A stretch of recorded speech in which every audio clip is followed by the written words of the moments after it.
If you do GCSE English Literature and study A Christmas Carol, you might get a question about the treatment or suffering of the poor. So here are 3 powerful moments complete with quotations that you can use. First up, the Cratchit family.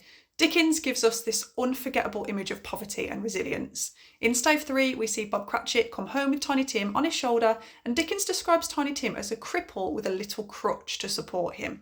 And that's a really important reminder of the daily hardships of poor families. The little crutch isn't enough to support him, and we often use the word crutch in general conversation to refer to something that supports us anyway. So the fact that this crutch is little is metaphorical of the lack of support provided to the poor, even innocent children like Tiny Tim. It's through the Cratchits that Dickens shows us how poverty affects even the most innocent.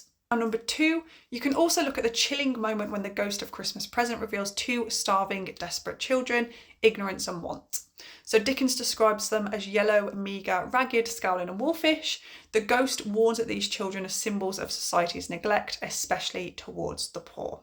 This kind of zoomorphic language dehumanises them, referring to them as scowling and wolfish, which serves to symbolise the wider kind of dehumanisation of the poor in Victorian society too. Dickens is practically shouting at his readers to wake up to the horrors of poverty, especially ignorance, which he sees as the root cause of society's suffering. People are ignorant and so ignore the problem.